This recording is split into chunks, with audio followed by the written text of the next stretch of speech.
இந்த வாய்ப்புகள் எப்பொழுதும் தொடர வேண்டும் என்பது எங்களுடைய அவாவாக உள்ளது.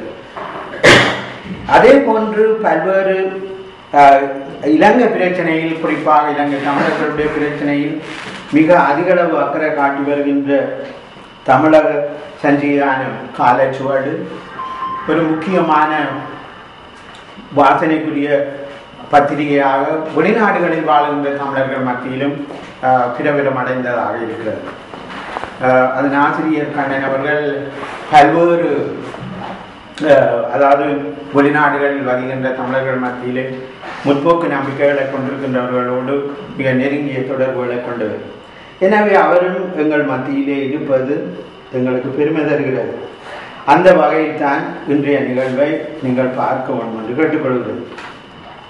இதுவே நான் தலைவர் என்ற வகையில் குறிப்பிடும் சில குறிப்புகளாகும்.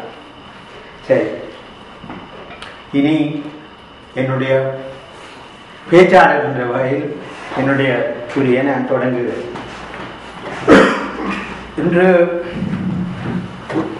இலங்கையில் தொடர்கின்ற இந்தியா, சீனா மற்றும் மேற்கு நாடுகளுடைய தலையீடும் நலன்களும் என்ற தலைப்பில் இன்று நாங்கள் ஆரம்பித்துள்ள இந்த கலந்துரையாடல் நான் இதை சற்று வித்தியாசமாகவே பார்க்க விரும்புகிறேன். ஏனெனில் என்னுடைய பிரதான நோக்கம் இங்கு சமூகம் அளித்திருக்கின்ற பலர் எழுதக்கூடியவர்கள், விவாதிக்கக்கூடியவர்கள், அதிக வாசிப்பு திறன் கொண்டவர்கள். அந்த வகையில் ஒரு விவாதத்தை தூண்டுகின்ற ஒரு நிகழ்வாக இது மாற்ற வேண்டும் என்ற அந்த நம்பிக்கையில் தான் நான் இந்த கருத்துக்கள் சிலவற்றை கூற விரும்புகிறேன். முதலில் இந்த இலங்கையில் இந்திய சீன தலையீடுகள் பற்றி நாங்கள் பார்க்கும்போது முதலிலே இலங்கையினுடைய உள்நாட்டு நிலைமைகள், இலங்கையினுடைய அரசியல் கோட்பாடுகள், பொருளாதார நெறிமுறைகள் இவைகளில் இருந்து தான் நாங்கள் இந்த பிரச்சனையை பார்க்க வேண்டும் என நான் கருதுகிறேன். எனவே அந்த அடிப்படையில் இலங்கையினுடைய பொருளாதார, இலங்கையினுடைய அரசியல் கட்டுமானம், அரசியல் அமைப்பு, அதன் காரணமாக உருவாக்கப்படுகின்ற பொருளாதார கட்டுமானம், இவை தொடர்பாக நாம் ஆழமான பார்வையை நாங்கள் செலுத்த வேண்டி இருக்கிறது. ஏனெனில் இவைதான் இலங்கையில் வெளிநாட்டு தலையீட்டுக்கான வாய்ப்புகளையும் அளித்திருக்கின்றன. 1977ஆம் ஆண்டு இடம்பெற்ற தேர்தலின் பின்னர் ஐக்கிய தேசிய கட்சி 3/2 பங்கு அறுதி பெரும்பான்மையை பெற்ற பின்னர் நாட்டிலே 1978ஆம் ஆண்டு புதிய அரசியல் யாப்பு கொண்டு வரப்பட்டது. அதனை இரண்டாவது குடியரசு யாப்பு என்று குறிப்பிடுவார். இந்த இரண்டாவது குடியரசு யாப்பின் மூலம் திறந்த பொருளாதாரம் உருவாக்கப்பட்டது, திறந்த பொருளாதாரம் அறிமுகப்படுத்தப்பட்டது. நாட்டினுடைய பொருளாதாரம் சர்வதேச முதலீடுகளுக்கு திறந்து விடப்பட்டது. அரசாங்கத்தினுடைய செயற்பாடுகள் சுருக்கப்பட்டன. ஆங்கிலத்தில் ரோல் பேக் த ஸ்டேட் என்று அவர்கள் குறிப்பிடுவார்கள். இது நீங்கள் மார்கரெட் தாட்சருடைய ஆட்சி காலத்திலே இதனை பார்த்திருப்பீர்கள். அது மட்டுமில்லாமல் 78ஆம் ஆண்டுக்கு பிறகு உலகம் முழுவதிலும் இந்த தாராளமயப்படுத்தல் உருவாகியதன் காரணமாக ஸ்ட்ரக்சரல் அட்ஜஸ்ட்மெண்ட் என்கின்ற ஒரு கோட்பாடு அறிமுகப்படுத்தப்பட்டது. அதனை ஸ்ட்ரக்சரல் அட்ஜஸ்ட்மெண்ட் தியரி என்று குறிப்பிடுவார்கள். இதன் அடிப்படையில் நாட்டினுடைய அரசு கட்டுமானம், பொருளாதார கட்டுமானம் என்பவைகள் மறுசீரமைக்கப்பட்டது. இதன் காரணமாக சந்தை பொருளாதாரம் நாட்டினுடைய பொருளாதாரத்தினுடைய அழகாக மாற்றப்பட்டது. அரசாங்கத்தினுடைய அந்த சாதாரண ஏழை விவசாய மக்கள், அதாவது வறுமை கோட்டுக்கு கீழ் இருக்கின்ற மக்களுக்கு வழங்கப்படுகின்ற மானிய கொடுப்பனவுகள் நிறுத்தப்பட்டன. இதன் காரணமாக மிக பாரிய அளவிலான சாமானிய மக்கள் பாதிக்கப்பட்டார்கள். நாட்டினுடைய முக்கியமான மூல வளங்கள் தனியாருக்கு வழங்கப்பட்டன. ஏன் இந்த பொருளாதார நெறிமுறைகள் அறிமுகப்படுத்தப்பட்டன? ஏனெனில் நாட்டினுடைய பொருளாதாரம் ஏற்றுமதி பொருளாதாரத்தில் அது இருக்க வேண்டும் என்ற முக்கிய நோக்கம். அதாவது நாட்டினுடைய வருமானம் ஏற்றுமதி மூலம் அதிக அளவு கிடைக்க வேண்டும் என்று அவர்கள் விரும்பினார்கள். இதன் மூலம் சர்வதேச வர்த்தகத்தை அபிவிருத்தி செய்வதும் மூலதனத்தை அதிகரிப்பதும், அதாவது நாட்டில் முதலீட்டை அதிகரிப்பதும் பிரதான நோக்கமாக இருந்தது. சுருக்கமாக கூறினால் இறக்குமதியை விட ஏற்றுமதி அதிக அளவில் இருக்க வேண்டும் என்பது அரசாங்கத்தினுடைய கொள்கையாக இருந்தது. இதன் காரணமாக ஏற்றுமதி அதிகரிப்பதன் மூலமாக நாட்டினுள் வாழுகின்ற மக்களினுடைய தகமை அல்லது திறமை, ஸ்கில்ஸ் என்று குறிப்பிடப்படுகின்றவர்கள், அவர்கள் வேலை வாய்ப்பும் அதிகரித்து அவர்களுடைய ஸ்கில்ஸும் அதிகரிக்கும் என்று குறிப்பிடப்பட்டிருந்தது. இந்த திறந்த பொருளாதாரத்தை ஏன் அறிமுகப்படுத்தினார்கள்? அமெரிக்காவும் மேற்குலக நாடுகளும் தான் இந்த பொருளாதார திட்டத்தை அறிமுகப்படுத்தி இருந்தன.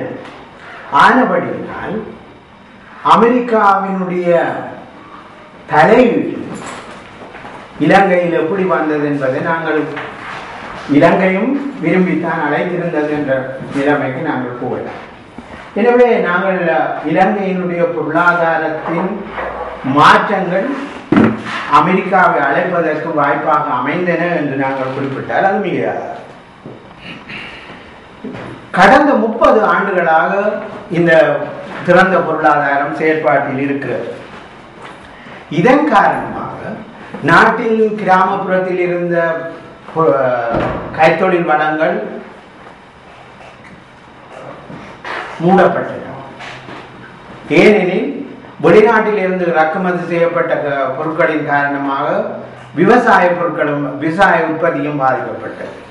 ஏனெனில் அந்த போட்டி காரணமாக பெரும்பாலான உற்பத்தி துறைகள் நாட்டின் நீண்ட காலமாக, ஆனால் இந்த உற்பத்தி துறைகள் போதிய வினைத்திறன் கொண்டவையாக இருக்காத காரணத்தினால் இவைகள் எல்லாமே மூட வேண்டிய ஒரு சூழலுக்கு தள்ளப்பட்டது. எனவே இறக்குமதி பொருட்களின் காரணமாக நாட்டினுடைய உள்நாட்டு கடந்த கால பாரம்பரிய உற்பத்தி துறைகள் பாதிக்கப்பட்டன.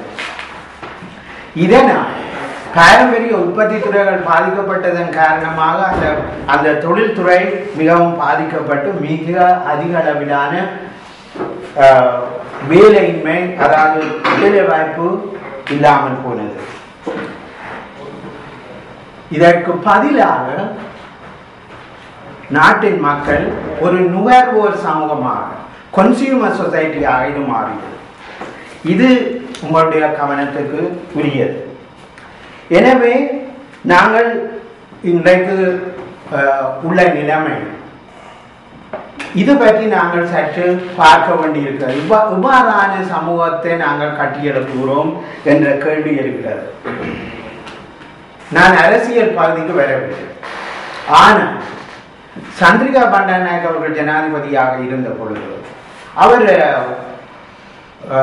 கேபிட்டலிசம் வித் ஹியூமன் ஃபேஸ் என்கின்ற ஒரு சுலோகத்தை அவர் முன்வைத்திருந்தார். அதாவது மக்கள், சாமானிய மக்களுக்கும் அந்த அந்த பொருளாதார வளத்தின் நன்மைகள் கிடைக்க வேண்டும் என்பதால் சில மாற்றங்களை செய்ய வேண்டும் என்று அவர் விரும்பினார். இந்த கடந்த 30 ஆண்டுகளாக இடம்பெற்ற இந்த பொருளாதார நடவடிக்கைகள் என்ன நோக்கங்களுக்காக அறிமுகப்படுத்தப்பட்டது? நாட்டில் வேலை வாய்ப்புகளை அதிகரித்தல், ஏற்றுமதி வர்த்தகத்தை அதிகரித்தல், நாட்டில் புதிய வேலை திறனை, அதாவது இளைஞர்கள் மத்தியிலே திறனை வளர்த்தல், இவைகள் எதுவுமே கடந்த 30 ஆண்டுகளில் எதுவும் இடம்பெற்றதா அல்லது குறிப்பிடத்தக்க மாற்றங்கள் ஏதாவது ஏற்பட்டதா என்ற கேள்வியை 30 ஆண்டுகளுக்கு கேட்கும் பொழுதும் அங்கு குறிப்பிடத்தக்க மாற்றங்கள் எதுவும் ஏற்படவில்லை என்பது தெரிகிறது. எனவே அவர்கள் புதிய ஒரு எக்கனாமிக் மாடல் அதாவது ஒரு பொருளாதார மாதிரி ஒன்றை தேடுகிறார்கள். யார் தேடுகிறார்கள் என்ற ஒரு கேள்வி வருகிறது.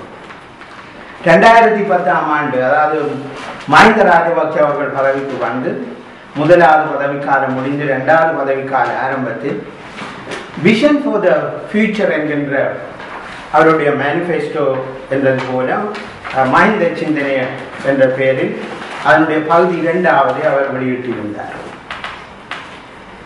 இதுதான் எங்களுடைய கவனத்துக்குரியது. ஏன் இந்த மஹிந்த சிந்தனையின் அடிப்படையில் உருவாக்கப்படுகின்ற பொருளாதார கட்டுமானம் எவ்வாறு வெளிநாட்டு தலையீட்டுக்கு வாய்ப்பளிக்கிறது என்பதை காட்டுவதற்காகவே இதை கூறுகிறது. இந்த மஹிந்த ராஜபக்ஷ அரசாங்கத்தினுடைய முக்கியமான நோக்கம் நாட்டினுடைய பொருளாதார வளர்ச்சிக்கு 2 என்ஜின் வேண்டும் என்று அவர்கள் குறிப்பிடுகிறார்கள்.